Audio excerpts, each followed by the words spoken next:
we now have a panel with Andy and Nikki, so if you could turn on your screens and microphones. Hello. So I can unmute. Oh, and there's my video. Okay. Good. Brilliant, there you go. So now we've got a panel with two public policy experts. We'll be picking their brains on the issues and developments games companies should be aware of in the coming year. So first things first, we should probably introduce ourselves. So Andy, if you go first, followed by Nikki. Sure. Yeah, my name's Andy Tomlinson. I am the Director of Public Policy for Europe for Electronic Arts. I assume you've heard of Electronic Arts. So I've been in this role for 9 months or so. I've been around the games industry doing policy work for 9 years, pretty much to the day, actually. I was just checking, and got my start in that field at Ukie, as it happens, essentially doing the job that Grace is now doing, which is very exciting. Be able to pass the torch on. Yeah, that's me. Cool. It's nice to meet you, Andy. We haven't actually met before this panel. We haven't, no. Nice to meet you. I'm Nikki, and I don't know, it's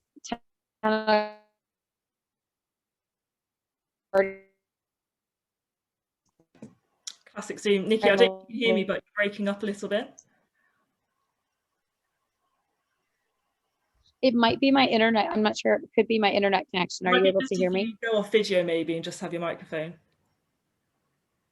Good old Zoom. Yeah, I'm going to turn off video. Is that better? Yeah, that's actually a lot better. Yeah. Does that help? Okay, so I will leave you with my photo of my kids.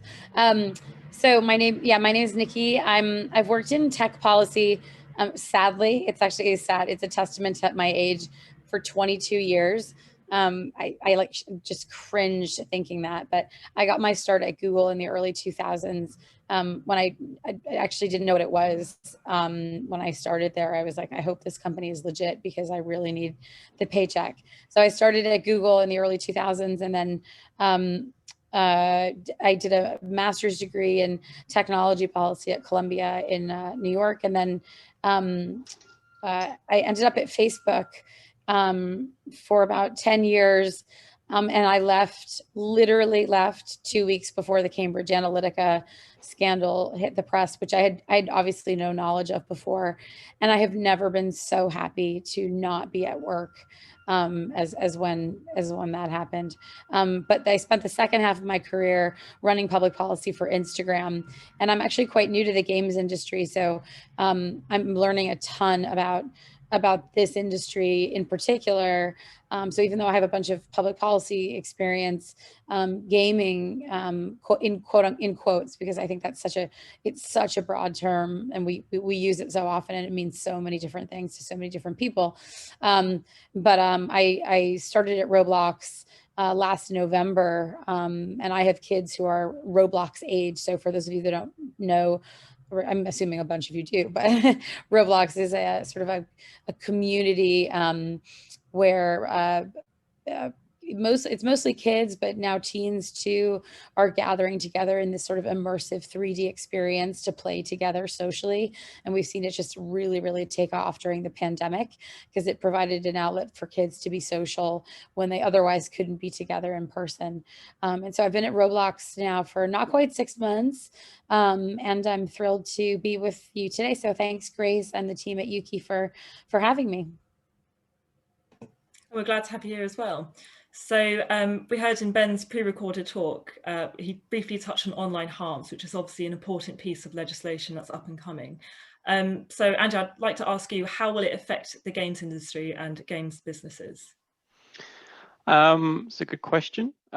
So for one thing, obviously, we haven't actually seen the text of the law yet. Government's been working on it for a few years. They want to do some quite unusual things, some quite new things that hasn't been tried much in other countries as yet. So they're taking their time. They're doing a lot of consultation, which obviously Ukie has been very closely involved in for us. I would say structurally, it will change a lot. There's a lot of new stuff will happen. One big ticket thing, Ofcom will be directly regulating probably all online games. And that's something as an industry we've not had before. There'll be a very much a direct, strong, well-funded regulator looking at the whole online sphere, but as part of that, online games specifically. And there will be, as part of that, without wanting to go into all the huge detail of the thing, there will be a bunch of codes of conduct which anyone running an online game will be expected to be aware of and adhering to.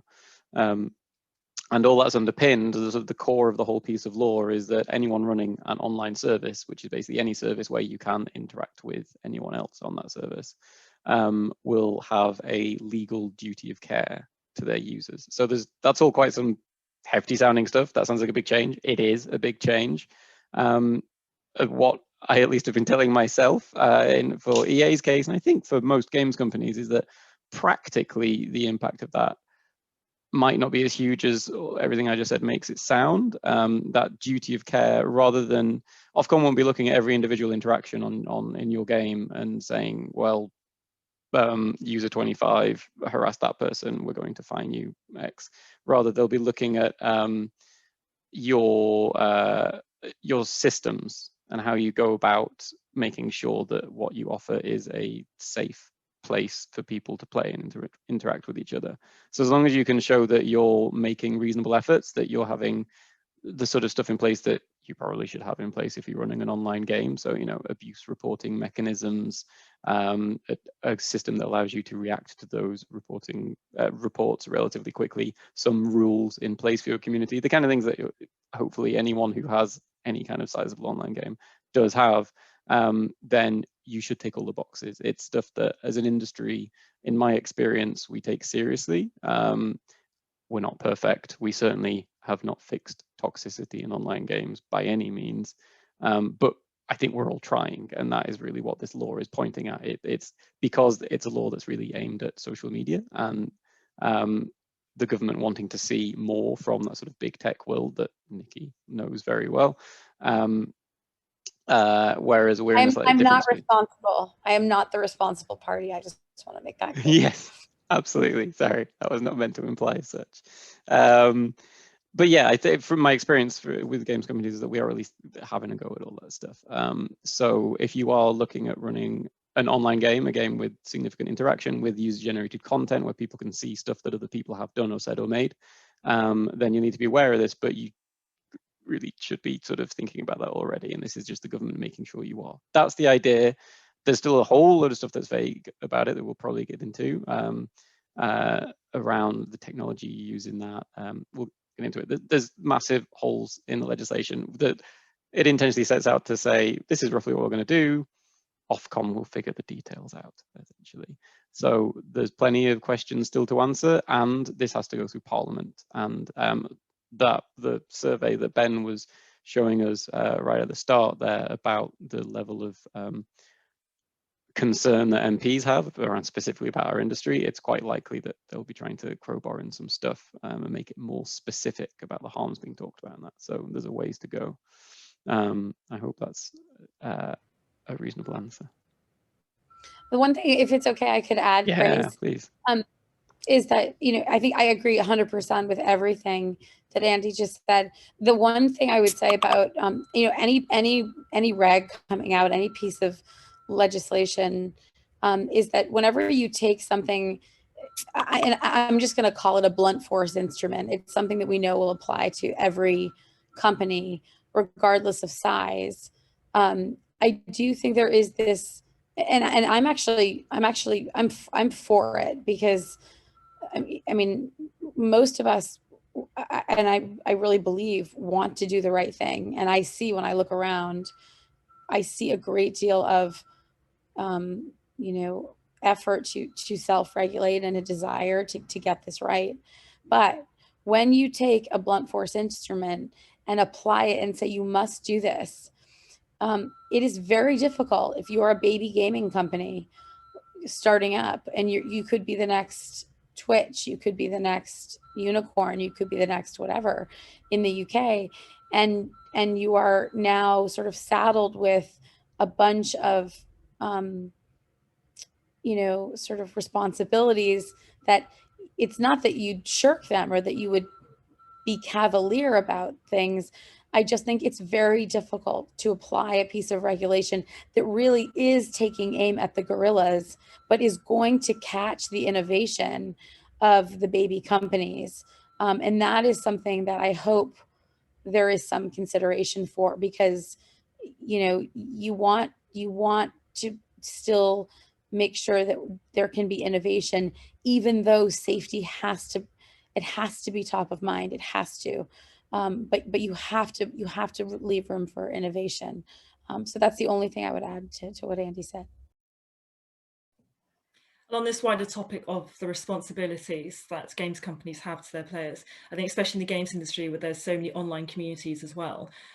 Nikki, how well do you think the industry has done when it comes to self-regulation? And perhaps you can give some insight about what Roblox does specifically. Yeah, so I mean, I will say that, well, first of all, just putting in context, when you think about the games industry, like sort of vis-a-vis social media, I mean, the games industry is decades old. Like, I mean, if you're me, like I remember playing Donkey Kong on my Atari and like in like the 80s. You know, the games industry is an older, it's been around, and like I said, it means a lot of different things to different people. In my view, both what I knew before I got to Roblox and what I'm learning about the industry now being at Roblox, I see a ton of collaboration and a ton of efforts to get this right. Because I think that people want this to be a place where, you know, people gather to, you know, play and have fun together. I mean, it is in nobody's best interest to have bad experiences gaming. Like, you know, even if it just isn't, it's just not in anybody's best interest. It's not in anybody's business interest. It's bad for users, bad for everybody. So I think that the industry has done, by and large, I mean, I'm not saying across the board. I know we all know that the examples of places where self-regulation has gone awry, but I think in general, the efforts are there. In Roblox's case, and then, you know, and there are other companies I think like this, Roblox is different because it's an under 13 platform. You've got kids. And so, I mean, it's not even the question of like, oh my gosh, we're always trying to keep the under 13s off the platform. The under 13s are on the platform because the parents have signed them up. And so what we are constantly trying to do is bake more and more safety features into the system. And that isn't because we're worried about regulation, although no one wants to get regulated. It's because you have 7-year-olds on your platform and you cannot have them be interacting with adults. So, you know, we spend a lot of time, like we have chat filters that filter out any PII. So even if a 7-year-old tried to share his or her address with somebody, that gets automatically filtered out. Every single piece of content basically that's uploaded to Roblox is reviewed by a human. We spend a ton of our time invested in safety tech. And I think there are a lot of other companies that do too. So I tend to take a more optimistic view. I think there's tons of good goodwill around self-regulation, and you know, even following the loot box conversation. I mean, I think people are, my sense is people are more flummoxed by how much time the conversation is taking up. Like, of all of the things that we're sort of thinking about and that the problems we want to solve, it's not that loot box doesn't matter or that we are cavalier about this, the concern. It's just that, you know, I think people would like to spend their time focused on richer issues. But I think best efforts are there to really listen and understand and try to get this right. So I feel good about self-regulation, and certainly Roblox. It's not even a choice for us. I mean, we got kids on the platform. It's not even a choice. We constantly have to be doing more. I think it's really interesting hearing about your perception of the age of the industry. I think often we're so used to being told that we're such a young industry compared to the rest of the wider tech sector. So it's really interesting, obviously, because you come from the social media world, which is obviously a lot newer compared to games, for you to come in with that perspective. Feel free to invite me to all of your hub crawls, as I will be the person in the room to remind you, just how old things can get. Now that we've briefly touched on loot boxes, Andy, do you think that there are misconceptions surrounding the business models used in the industry, whether it's amongst Parliament or even consumers? Yes, absolutely. I think it's all part of, there's a certain, and it ties to the online harms thing as well, there's a certain level of general distrust among policymakers about the online world in general. Not to say that, you know, they're all Luddites or anything, but there is an assumption that where there is data collection, where there are algorithms at use, that something nefarious must be going on. And you know, there's still people you can speak to who assume if there's a free-to-play game, even if there's monetization within that game, there's uncertainty about how can it be free. If you're offering something for free, that must mean you're harvesting data and selling it for advertising or something. Like there's still that level of uncertainty around it. So there's a lot of work there for us to do as an industry and as companies to explain that better, I would say, definitely. And to show, again, together and individually, to just keep demonstrating that we're a responsible industry, keep showing that we are always looking at how we regulate ourselves, how we present things to consumers, how we explain ourselves, and looking at what's next all the time. There's a big responsibility on us, which is why companies are employing people like me and Nikki. And in terms of demonstrating those responsibilities, or even to express your opinion on any other issue, in your experiences, both of you, how can games businesses most effectively have their voice heard by government, do you think? What are the best avenues and so on? Up to you, Nikki.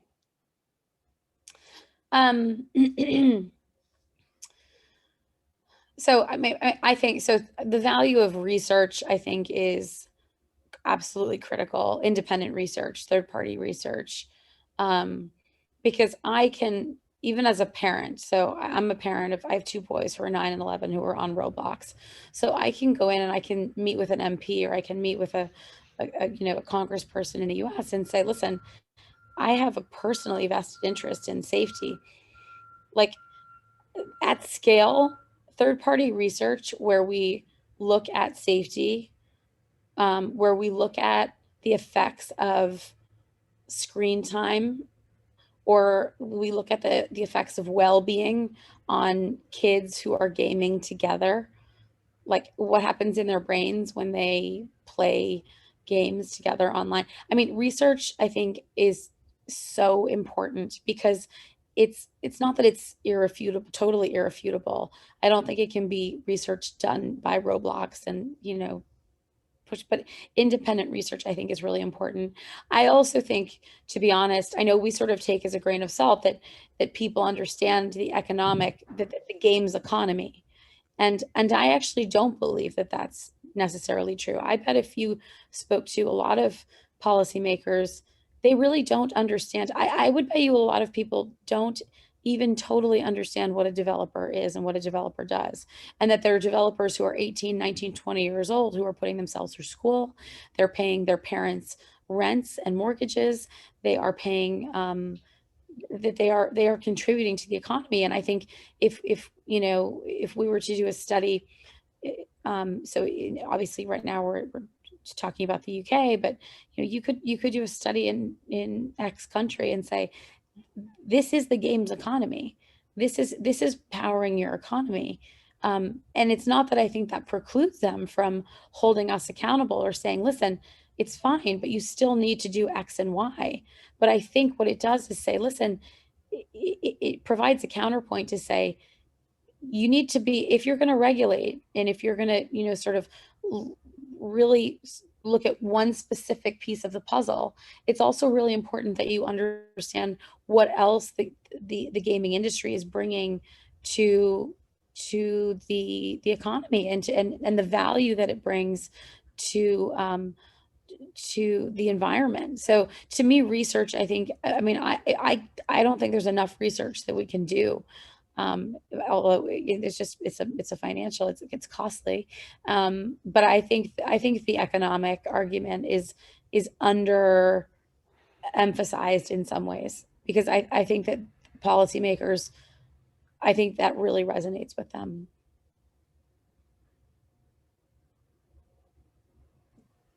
And Andy, I don't know if you have any thoughts on this, or if you think Nikki summed it up really well already. Summed it very well. Yeah, the economic argument. We are in many ways a young industry, in that MPs still pretty surprised that there being a games industry often in their area, although Ukie's doing a very good job getting to those who do have such a thing. But the more as individual companies, particularly those smaller ones that are sort of homegrown, that have roots in their community, can engage there with local MPs, with things like the council, the local enterprise partnerships, the more that we can, as an industry, have a voice across the country and demonstrate our existence, our presence, our importance, because we do tick so many boxes for the government's economic strategy. We have high productivity jobs that can be put in place anywhere there's an internet connection, that are about creativity, that are about technical excellence, that bring together lots of different skills that will sell worldwide. Yeah, we have so many strengths, and we just have to keep making use of them. Great. I also just, sorry, great. I was going to add one final thing, is that, and this came up, I think it came up for those that joined the Lord Vasey discussion last week. You know, I wonder how much the term gaming, it not hurts us, but it's such a broad term for what's happening in the industry, right? Like gaming equals Roblox, equals EA, equals the consoles that people are buying when they go to stores. It equals, I mean, you could literally say gaming is non-fungible tokens that people are now buying that are part of the blockchain. I mean, it literally, there is no end to, you know, what this conversation and what gaming can mean to people. And I don't think policymakers are thinking about non-fungible tokens on the blockchain. But I'm just saying that I think it is so broad that when we talk about gaming, and I hope I don't mean to offend anybody by using this example, policymakers, I think many of them go to like a 7-year-old playing Grand Theft Auto. And it's just like, wait a sec, stop. There are so many things that this means. And I just wonder how much as an industry, we need to think about branding, language. You know, I wonder how much we need to tweak our language, and how much it needs an update and a reboot. And I'm looking at the language, or a chat that somebody just posted. Like, yeah, to some people, gaming, it literally equals gambling. And I mean, outside of our conversation that we're having right now, like if you're walking down the street and you're gaming, people think you're going to like a betting shop, right? So I just wonder how much, like if we were running our trade industry like an actual for-profit business, I don't know if we'd be using the language that we're using. I mean, I think we would really do hardcore studies around what to call this to help people better understand what all of it means. And then finally, to leave this on a more positive note, we've actually had a question submitted from the audience. Given the relative success of the games industry during the ongoing pandemic, do you get a sense that the government are more receptive now more than ever to the games industry? Andy, maybe you'd like to go first. Sure. Yes, particularly because quite a lot of the industry did its part during the pandemic to try and help, particularly get government messaging out. EA took part in that. We put messaging in some of our games around, you know, the sort of the Let's Talk Loneliness campaigns, and also the stay home, stay safe. I can't remember the actual lingo now. It was a flipping year ago, because this has been going on forever. But we have demonstrated our social responsibility in that aspect. But that has also increased expectations when so many other industries have just been just you know, smashed to the wall for a year.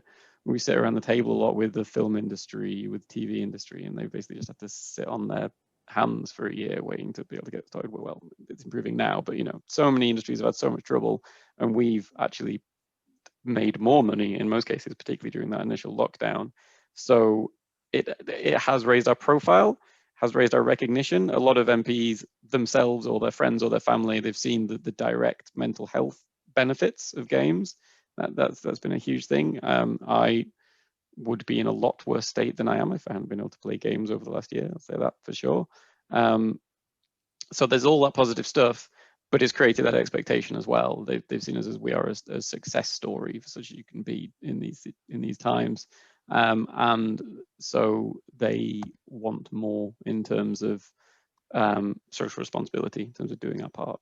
I would say. Then, Nick, if you'd like to add any final words before we wrap up this panel.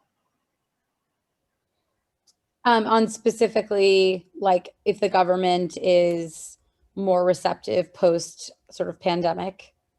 Yeah, do you think, for example, the perception of the industry maybe is a bit more positive amongst policymakers in general? I think it's a mixed bag. It's funny. I was reading I think there was data that was published recently where, you know, that I actually think there's higher tolerance to certain things like screen time. Like, people's tolerance for screen time has just gone way up, in the sense it's not that they don't care about their kids' brains anymore. They don't care about stuff. It's just that we've had to live in a screened world. And so, and nobody's eyes have fallen out and nobody's brains have melted. And so I think, you know, I think there's a higher tolerance to that. And I think that there has been more of an understanding of that we can actually, we can coexist, we can meet in these spaces, that you can actually be quite social together, and have these immersive experiences together. I know in the case of Roblox, I mean, speaking for us, it has literally meant that kids have been able to have social experiences together, have play dates after school. And I don't want to sort of overstate it, but kids have actually been able to, that's the only way they've been able to play together after school. So from that perspective, yes. But in other ways, I think, you know, policymakers, you know, have said, well, you know, since the start of the pandemic, there have been research studies that have said, you know, kids have reported 46% more instances of seeing someone be bullied or whatever. They're online more, so they see more of this stuff. So I think it's a little bit of a mixed bag. But I think some conversations that we used to have all the time, like how much screen time is too much and should, you know, I think some of those are going to dissipate because we realize, I mean, it's just, we've had to be on screens more, and we've been a little bit more sensitized to it. Great, thank you so much both for your time today. I hope everyone watching has found the discussion really interesting. I know I have. But I think it's now time to wrap up the panel. So thank you to everyone for joining us today at today's Hub Crawl.